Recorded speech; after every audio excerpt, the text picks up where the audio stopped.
का सेक्शन कहता है कि वो गोरे हैं, ठीक है, समझ लें इसी दुनिया में ये दोनों यही मानते हैं, क्योंकि बाकी की जगहों के ऊपर साइंस समझ आती है इनको, यहाँ पे ये वाली साइंस समझ नहीं आएगी। साइंस का मुताला है नहीं ना इन लोगों का, ठीक है। और साइंस का मुताला ना भी होता ना तो सहाबा का मुताला बहुत कम है इनका, क्योंकि मैं आपको इसका एक इंस्ट्रूमेंट देता हूँ सबको यहाँ पे पता चल जाना चाहिए।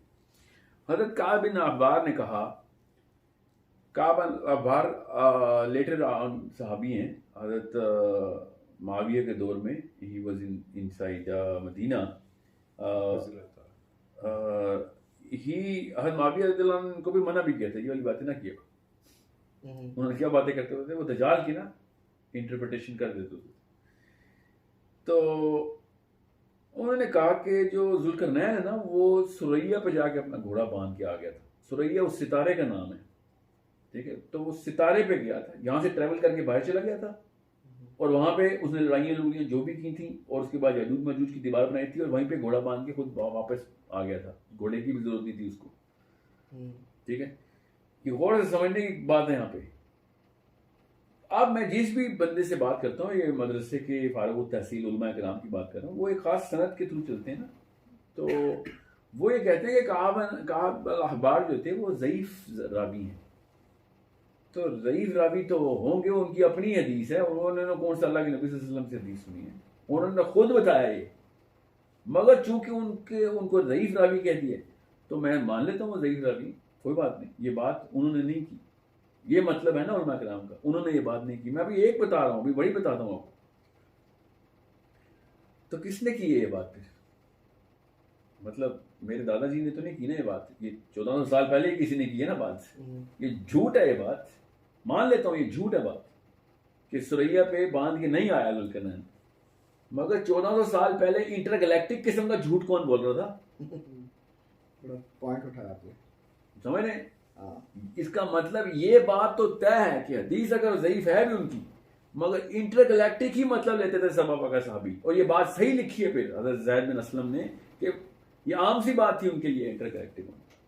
अब मैं आता हूँ मुस्तनद बात पे, ताकि कोई बंदा इस तरह के जिरा ना करे। पिछली दफा भी लेक्चर रिलीज किया था, लोग कहते थे बातिल बातें हो रही। हज़रत अली को क्यों बातिल कहते हैं आप? हज़रत अली ने खुद कहा कि जुल्करनैन को अल्लाह ताला बादलों में ट्रेवल करा देते, उसके पास ऐसी ताकत थी। समझने की कोशिश करें आप, वो तो नहीं बातिल हो सकती ना बात, वो तो ज़ईफ बात नहीं है ना। हज़रत अली ज़ईफ रावी है, फतहुल बारी में डायरेक्ट बता रहा हूँ। फिर सैयदना हसन ने क्या कहा, और ये इब्ने कसीर ने कोट किया हुआ है। सैयदना हसन ने कहा कि जो याजूज माजूज से उनका हुलिया क्या है। सैयदना हसन रज़ी अल्लाह अन्हु तो नहीं ज़ईफ रावी ना, ठीक है। अब उनकी चलें ठीक है, हदीस ज़ईफ हो सकती है, यही झूठ बांध रहे थे लोग 1400 साल पहले। उन्होंने आइंस्टाइन की किताबें पढ़ ली थी, वो भी टेस्ला की थ्योरियां पढ़ पढ़ के बातें करते थे। सोचें तो सही है, क्या अजीब सी बातें करते हैं यहाँ पे आजकल के। ये तो रवायत ही ज़ईफ, रवायत बिल्कुल ज़ईफ मान लेता हूँ, रवायतें ज़ईफ हैं, इब्ने कसीर भी ज़ईफ है, फतहुल बारी भी ज़ईफ है, ठीक है होगी ज़ईफ। ये हैं तो 1400 साल पहले की बातें, ये पोस्ट टेस्ला बातें नहीं है, ये पोस्ट रिचर्ड डॉकिंस और स्टीफन हॉकिंस बातें नहीं हो रही। हमने ये 1400 साल पहले इंटरगैलेक्टिक कॉन्सेप्ट्स कौन डिस्कस करता फिरता था, जो कि ज़ईफ हदीसें भी कोट करता था। बिल्कुल।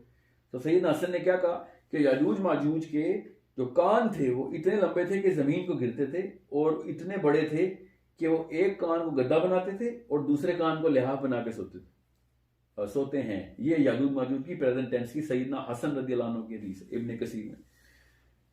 ये जरा सोचें तो सही ना, ये क्यों इस बारे में हम लोग दज्जाल की बातें इतनी शौक से चस्के ले लेके करते हैं। हम इतना मजा लिया हुआ है उम्मत ने, दज्जाल की सीरीज मिलियंस एंड मिलियंस में हो रही, मगर दज्जाल के ऊपर गौर किसी ने नहीं करना। तो ये इंतहाई जरूरी है कि हम ये समझें, बेहद जरूरी है कि हमें पता हो कि डिटेलिंग कैसे करनी है और किस पर्सपेक्टिव से देखना है, वरना आप दज्जाल तो मतलब जाहिलों को तो नहीं छोड़ने वाला दज्जाल। और ये मैं बहुत डरावने वाली हदीस सुना रहा हूँ, ये मुस्तनद हदीस है कि दज्जाल के ऊपर मेरी उम्मत की औरतें और उलमा कराम कसीर तादाद में बैत करेंगे, कसरत होगी कि उलमा कराम बैत करेंगे। तो मैं तो उलमा कराम से डरता हूँ दज्जाल के दौर में, क्योंकि ये बैठे वो 1200 साल वाली, मैं बैठा हूँ 1400 साल वाली बात पे।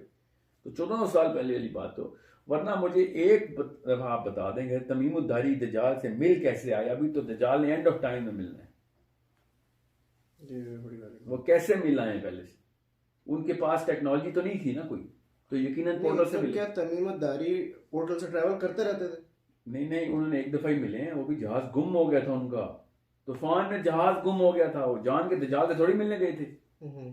सोचने वाली बात यह है कि वो हदीस आप पढ़ें तमीमुद्दारी की हदीस बता रहा था। तमीमुद्दारी को अल्लाह ताला के नबी सल्लल्लाहु अलैहि वसल्लम ने लोगों में लेके आए सहाबा किराम में, और कहा कि जो मुझे तूने बताया इनको एज सुना, क्योंकि उन्होंने जाके प्रॉफेट सल्लल्लाहु अलैहि वसल्लम को बताया कि जब मैं क्रिश्चियन था तो मैं ये सफर करता था, हमारा एक दफा जहाज गुम हो गया था, तो वो एक ऐसे जजीरे पे जब तूफान थमा तो हमारा जहाज पे जजीरे पे रुका। अब ये गौर से सुनिएगा, ये सारी की सारी बातें जो है ना, ये बगैर इंटरगैलेक्टिक पोर्टल और इंटर डायमेंशनल कॉन्सेप्ट के समझ नहीं आ सकती। उन्होंने कहा मेरी कश्ती जब उस आइलैंड पे रुकी तो वहां पे एक ऐसी मखलूक मिली जो कि सिर्फ और सिर्फ बालों की बनी हुई थी, ठीक है। और बालों की क्या मखलूक थी, वो कोई जानवर था या इंसान था ये नहीं बताया, उसका नाम उन्होंने जस्सासा बताया, उसने खुद अपना नाम जस्सासा बताया था। अब कौन सी बालों वाली मखलूक है जो कि अरबी बोलती? गौर से सुनने वाली बात है। ये वाला लेक्चर में क्यों नहीं कवर करते शेख इमरान साहब कि वो अरबी क्यों कैसे बोलते थे? वो जानवर अरबी बोलता था, वो तो तूफान में पता नहीं कितने से गुम हुआ था। एक कश्ती कहाँ पे गई थी, और अगर समझ लें तूफान साइप्रस तक ही गया था, समझ लें। ये जानवर अरबी कब से बोलते हैं मुझे बताएं? फिर वो जस्सासा कहता है तुम वहां से आए हो, मैं तुम्हें एक जगह पे लेके जाता हूँ, तुम्हारे काम की चीज है, तुम एक औरत से मिलाता हूँ। वो औरत से मिलाया, औरत ने अपने घर में एक जवान आदमी को जंजीरों से जकड़ा हुआ है। ये किस किस्म की बुढ़िया है कि जो एक जवान आदमी को जकड़ती है? ये कौन सी ताकत है उसके पास? और जवान आदमी, बुढ़िया पहले पूछती है, इंटरव्यू लेती है, अरब से आए हो, अच्छा, और फिर उसके बाद वो जवान आदमी 3 सवाल करता है कि ये बताओ फलां जगह पे बाग खुश्क हो गया, उन्होंने कहा नहीं हुआ। फलां जगह पे नहर खुश्क हो गई, यहाँ नहीं हुई। नबी का आ गए हैं जिससे, हाँ आ गया। तो फिर नबी आ गए, मोहम्मद आ गए हैं, जी हाँ आ गए। तो फिर उनकी तबाका इसी में तेरी बचत है। ये उस बंदे ने 3 बातें की, ठीक है।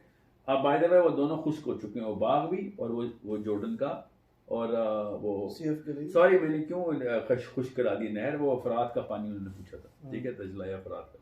तो कहानी क्या है?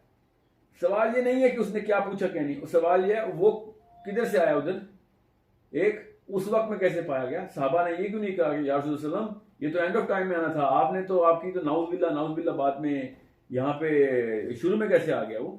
साहबा ने क्यों नहीं कहा? क्योंकि साहबा को पता था, बताया गया था प्रॉफेट सल्लम की तरफ से कि आना वो एंड ऑफ टाइम नहीं है, मगर ताकतें उसकी देखो। ये सारी कॉन्सेप्ट साहबा के थे, ठीक है। ये हदीस सुना रहा हूं आपको, अल्लाह के नबी सल्लल्लाहु अलैहि वसल्लम दर्स इरशाद फरमा रहे हैं, साहबी मजलिस में बैठे हुए, इतने में इंतहाई ऊंचे धमाके की आवाज आती, और साहबा कहते हैं इसरा में अरब की जमीन पे दर्स हो रहा है। साहबा कहते हैं या रसूल सल्लम ये कहाँ की आवाज है, किसकी आवाज थी? तो अल्लाह के नबी सल्लल्लाहु अलैहि वसल्लम ने इरशाद फरमाया कि अल्लाह ने 70 साल पहले एक पत्थर हाविया के मुंह पे नीचे सरकाया था, आज जाके बेस में लगा उसकी, ये उसकी आवाज है। मैं और आप बैठे हो तो पता क्या पूछेंगे कि या रसूल सल्लल्लाहु अलैहि वसल्लम दोजख कितनी दूर है जो आवाज इधर आई है, क्योंकि हमारे इलाके में ये दोजख, समझ रहे? ये वाले सवाल साहबा पता क्यों नहीं कर रहे थे? ये सारे कॉन्सेप्ट साहबा को क्लियर थे। जन्नत जमीन से 70 साल के फासले पे आपको कोई ये वाली बात करके दिखाए और मैं से उसमें हदीस है कॉन्सेप्ट निकाल लूं, तो आपने एस्ट्रोनॉमी नहीं निकालनी इसमें से। ऐसी हदीस आती है, हम अचानक नाउज़ुबिल्लाह पता नहीं कौन से साइकोलॉजी में देखते हैं अरब को। ये अरब को सब पता था। और हज़रत उमर के यहाँ एक दौर में एक बच्चे के यहाँ साहबी के यहाँ बच्चा पैदा हुआ, तो उसने उनका नाम ज़ुल्करनैन रख दिया बच्चे का। और तुम्हें वो खबर हुई तो उन्होंने कहा कि क्या इंसानी नाम खत्म हो गए थे जो तूने फरिश्ते का नाम रख दिए? ज़ुल्करनैन को फरिश्ता मानते हैं हम, हमारे उलमा किराम ने तो नहीं कहा कि फरिश्ता है। ये क्यों नहीं बताते हमारे उलमा किराम के उमर बिन खत्ताब फरिश्ता मानता था ज़ुल्करनैन को? किस बेस पे फरिश्ता मानता था? बताना पड़ेगा ना कि किस बेस पे फरिश्ता मानता था, क्योंकि फरिश्ते करते हैं सबाब के ट्रैवल, समझ रहे? वरना फरिश्ते का दुनिया में कोई कॉन्सेप्ट नहीं है सिवाय इसके कि वो आसमानों के सफर करता है 1 सेकंड में। और क्या करता है फरिश्ता? हज़रत अली भी कह रहे हैं कि वो बादलों पे ट्रैवल कर रहा है, हज़रत उमर कह रहे हैं फरिश्ता है, ज़ैद बिन असलम कह रहे हैं कि सबब आसमान के जाने वाले रास्ते हैं, ठीक है। काब बिन अखबार कह रहे हैं सुरैया पे ज़ुल्करनैन घोड़ा बांध के आया। आपको क्यों समझ नहीं आ रही? ये सारे सूरह काफ की सारी बातें इंटरगैलेक्टिक क्यों है? तमीमुद्दारी दज्जाल से मिल के आए हैं, वो फ्यूचर की प्रोफेसीज बता रहा है दज्जाल उनको बैठ के कि ये भी खुश्क होगा, फरात खुश्क होगा, बाग खुश्क होगा, मोहम्मद सल्लल्लाहु अलैहि वसल्लम आएंगे। ये सब फ्यूचर की टेंस उसे कैसे पता है? क्योंकि वो देखभाल किया आता है ना। फिर हदीस पता क्या है कि एक बांझ औरत और एक बांझ आदमी के यहाँ 30 साल बाद बच्चा पैदा होगा, वो है दज्जाल। ठीक है, अभी उसने पैदा होना है, मगर वो तमीमुद्दारी से जवानी में मिल के आया। सो ये कॉन्सेप्ट हम लोगों को पता नहीं क्यों, बस वो मौलवी साहब ने जो जिस तरीके से पढ़ा है आगे पढ़ा देते हैं। ना मैथमेटिक्स की सेंस है मौलवी साहब को, ना फिजिक्स की सेंस है, ना ही करंट अफेयर्स की सेंस है। आप मैथमेटिक्स के प्रोफेसर होने की जरूरत नहीं है पोर्टल पर जानने के लिए। 8-8 साल के बच्चे पोर्टल की बातें करते हैं। बिल्कुल, अब तो ऐसा ही है, अब तो ऐसा ही है बिल्कुल। जी हाँ, तो अब मैं क्या कहूँ, फिर इतना मदरसे की मोटी दीवार है कि वो इधर की आवाज नहीं सुन सकता कि उसके घर के साथ वाला बच्चा इस वक्त यूट्यूब के ऊपर ब्लैक होल्स के ऊपर साइंटिफिक एविडेंसेस ढूंढने की कोशिश कर रहा है। इतनी मोटी दीवार है मदरसे की। मतलब इल्म से अगर किसी ने जान की आंखें बंद करनी हो ना तो फिर ठीक है, क्योंकि मैं साइंस के थ्रू नहीं बताना चाह रहा हूँ मुसलमानों को, मैं सहाबा कराम के थ्रू बताना चाह रहा हूँ, अल्लाह के नबी अलैहि सलाम के थ्रू बताना चाह रहा हूँ कि सूरह काफ कैसे देखनी है। ये तो गुनाह कबीरा में से एक कबीरा है कि जान की आंखें बंद की जाएंगे। नहीं, मेरे मौलवी साहब ने कहा था इसलिए छोड़ दो। जहां पे भी हज़रत उमर की बात लिखी है, हज़रत अली की बात लिखी है, मैं नहीं मानता, मेरे मौलवी साहब ने नहीं बताई तो है ही नहीं। ये तो वही शुतुरमुर्ग ने आंखें बस बंद की हुई और मुझे वायरल कर रहे हैं, वो व्हाट्सएप कर रहे हैं कि ये देखो वायरल होगी वो मसाया की सीरीज नेटफ्लिक्स पे। सोचें तो सही ना, अब बेवकूफों के नरगे के अंदर ऐसी बातें ही सीरियस ली जाएंगी ना कि मसाया की सीरीज नेटफ्लिक्स पे वायरल हो रही है। तो क्या करूं मैं मसाया की सीरीज वायरल? जो चीजें वायरल करनी थी वो वायरल की नहीं। सैयदना हसन की रीस वायरल करते ना, सैयदना अली की रीस वायरल करते, सैयदना उमर की रीस वायरल करते। आपने अभी बात की है, क्या दज्जाल ने अभी पैदा होना है या पैदा हो चुका है? पैदा होना है सर, जिस तरह हजरत ईसा ने अभी आना है ना, दज्जाल ने भी आना है। ये तो आखिरी दौर की निशानियों में से एक है।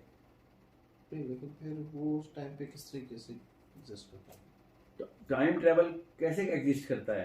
टाइम ट्रेवल का क्या कॉन्सेप्ट है?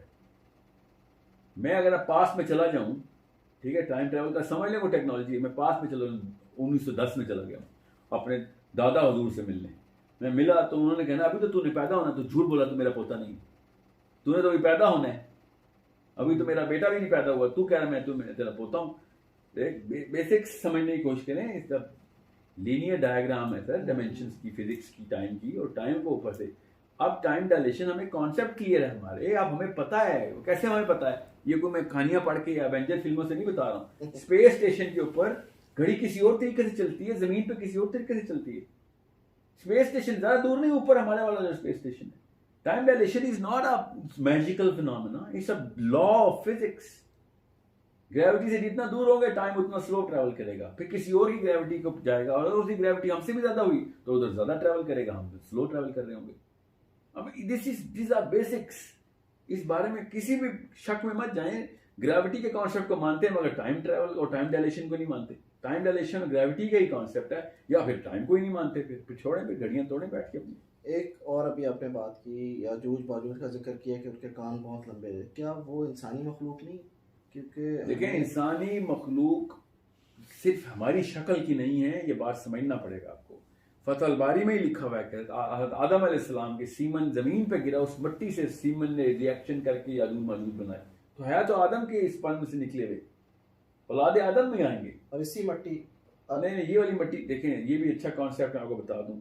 ये जब भी कुरान पाक में अर्द का लफ्ज इस्तेमाल होता है ना, अर्द का, ये हमारे मौलवी ने उसको जमीन बोल दिया। अल्लाह ताला ने जब जमीन हमारे प्लेनेट की बात की है, उसको अर्द नहीं कहा, उसको दुनिया कहा है। अल्लाह का लफ्ज है दुनिया, अरबी का लफ्ज है, कुरान पाक में है। रब्बना आतिना फिद दुनिया हसना व फिल आखिरति हसना मुज़य्यना समा दुनिया, सूरह मुल्क में, कि हमने इस दुनिया के सूरज को सितारों से मुज़य्यन किया। समझ रहे? जमीन के आसमान को नहीं कहा अल्लाह ने। अल्लाह को भी पता है जमीन का मतलब एक general concept of all planets है।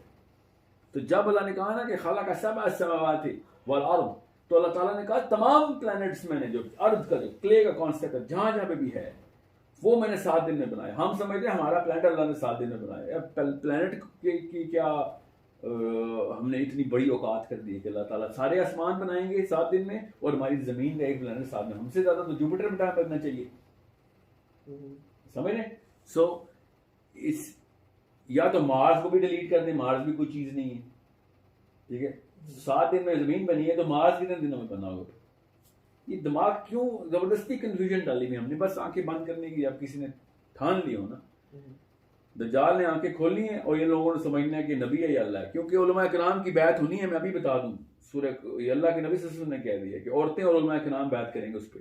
तो ये गौर करें वो क्यों करेंगे, क्योंकि इस एंगल से देखे बगैर दज्जाल वाकई में कोई ऐसा करिश्मा करेगा। क्यों?